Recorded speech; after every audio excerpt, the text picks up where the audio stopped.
Labas vakaras. Kaip ir kiekvieną penktadienį Šiaulių televizijos eteryje laida Miesto savaitė. Šį kartą Miesto savaitėje Šiaulių miesto savivaldybės mero pavaduotoja Daiva Matonienė. Labas vakaras. Labas vakaras.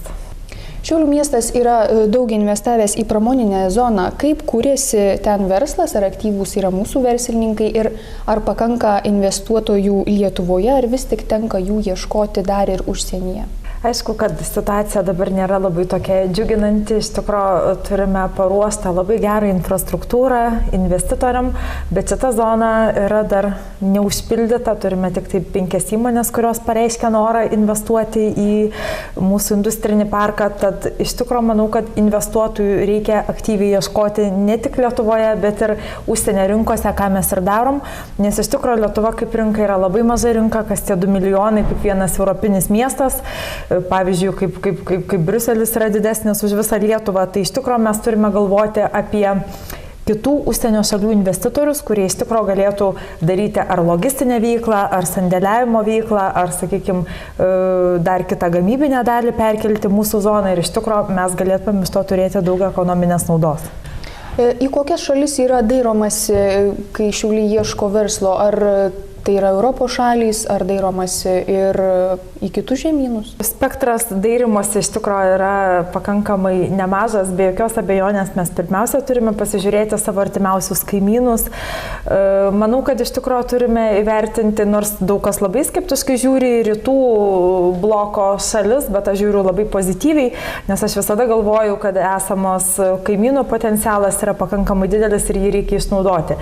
Bet be jokios abejonės mes turime pasidaryti ir pasižiūrėti platesniam kontekste ir kartais galbūt atrodo kaip pavyzdžiui Indija, kitiem galbūt atrodo egzotinė šalis, bet iš tikrųjų ekonominė prasme tai yra labai stipri ekonomika, tai yra 4. pasaulyje pagal ekonominį išsivystymą šalis, kuri turi begalinį didelį potencialą ir jeigu pritrauktų iš Indijos investuotojus, manau, kad iš tikrųjų būtų pakankamai perspektyvu ir logiška daryti pervežimo, sakykime, galbūt paslaugą ir pereinant iš Indijos, sakykime, šalies į visą Europos rinką. Tai mes Lietuva, aš jau įvardijau kaip Lietuva, vis tiek daugiau kaip šalis, esame labai geroj geografiniai pozicijoje, tai kaip sakome, esame Europos centras, tai išnaudoti šitą, manau, kad tikrai vertėtų. Na, kontaktai su Indija pirmieji jau yra užmegzti, tai kaip indai vertina Šiaulių, Lietuvos galimybės? Aišku, jie vertina, kaip čia dabar pasakyti, kaip jie vertina, jie dar per mažai žino apie mus, kad turėtų kažkokią tai suformuotą nuomonę. Be jokios abejonės mūsų pirminis tikslas buvo pristatyti ir galbūt tu pristatai ne kaip Šiaulių išskirtinumą, bet pristatai kaip visos Lietuvos išskirtinumą. Ir tikrai labai džiaugiuosi, kad Indijoje teko aukščiausiam lygmenį pristatinėti Šiaulių industrinį parką, viešąjį logistikos centrą, industrinę mūsų visą zoną, mūsų oro uostą ir kartu su ambasada mes tai darėme drauge, nes Indijoje labai yra svarbi vyriausybinė pozicija, valstybinis palaikymas. Nes kaip šalis jiem yra mažai žinoma, mažai pažįstama ir jiem vis dėlto yra didelės rizikos. Jeigu investuoti nemažus pinigus, tai tu turėtų turėti ir tam tikras garantijas. Tai iš tikrųjų buvo toks pirminis susipažinimas, o toliau laukia nuoseklus ir labai įtemptas darbas. Ką mes ir padarėm, ką tik grįžę, tai padėkojom su visiems susitikusiems, išsiuntinėjome laiškus, pateikėme papildomą informaciją apie industrinį parką ir jau laukiame atsakomųjų vizitų. Gruodžio mėnesį yra pažadėjęs vienas stambus investuotojas atvažiuoti į Šiaulius, pasižiūrėti visą aplinką, susipažinti labiau su teisinė situacija ir galbūt tada jau pereiti prie rimtesnių dėrybų.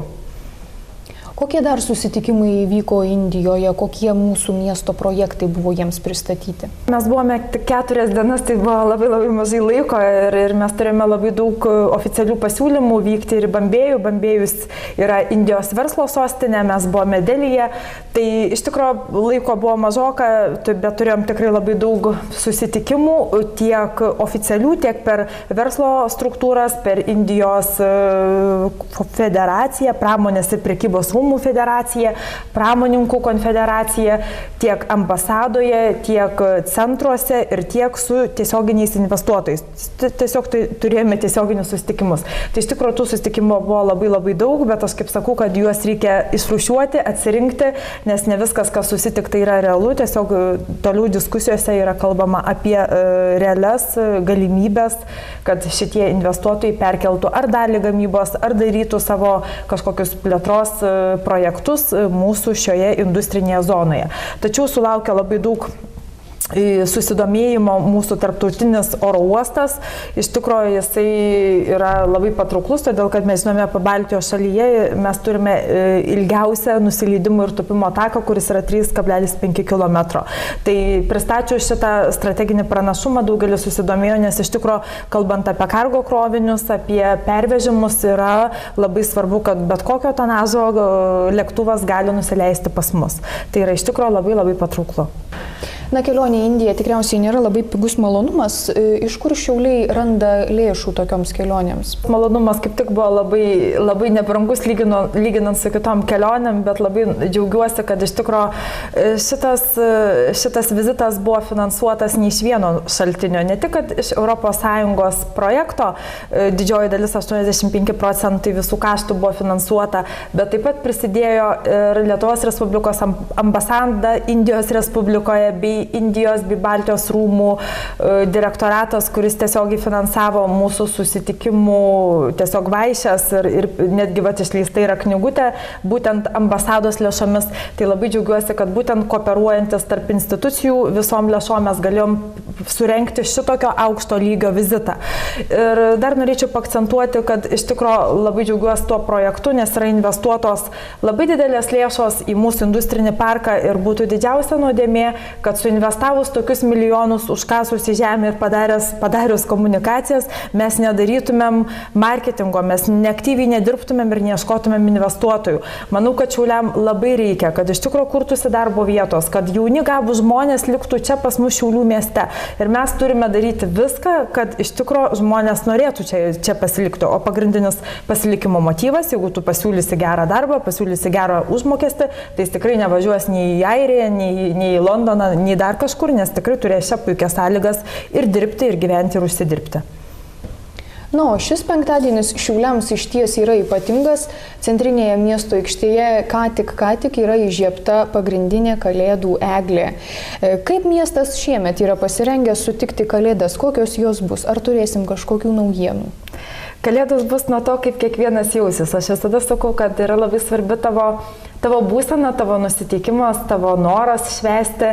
Tikrai tikiuosi, kad šios Kalėdos visiems bus smagios, įdomios, gražios.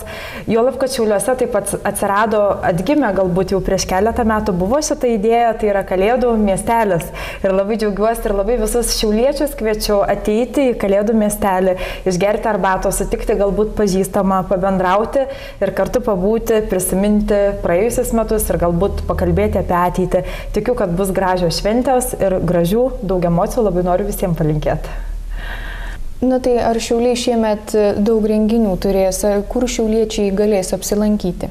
Renginių turės labai daug, yra visa programa, tai tiesiog aš čia jos visos tikrai neturėsiu galimybės pristatyti dėl laiko ribotumo, bet iš tikrųjų norėčiau gal keletą paminėti. Man labai atrodo vienas labai įdomus renginys, tai 2012 metų populiariausių knygų 10-tuko pristatymas, tai vyks gruodžio 10-17 val. Nemokamas renginys, labai kviečiu. Taip pat mes turime 26 gruodžio labai gražų Dagilėlio koncertą Šiaulių katedroje, taip pat nemokamas ir kviečiu visus šiauliečius, bet visą pilną programą jūs galite rasti mūsų internetiniuose puslapiuose, bus skelbiama dienraščiuose, laikraščiuose, tai tikrai pasidomėkite, būkite aktyvus, ateikite, dalyvaukite. Ir dar noriu pasakyti, kad Kalėdinio miestelio metu kiekvieną dieną vyks labai daug įvairių siurprizų ir atrakcijų. 14 val. Neformaliojo švietimo taryba yra paruošusi daug įvairių įdomių siurprizų, kurie lankysis tuo metu. Taigi tikiuosi, kad dar susitiksime ir galėsime pabendrauti prie arbatos puodelio. Labai ačiū Jums už pokalbį. Na, o miesto savaitė su Jumis atsisveikina iki kito penktadienio. Viso gero.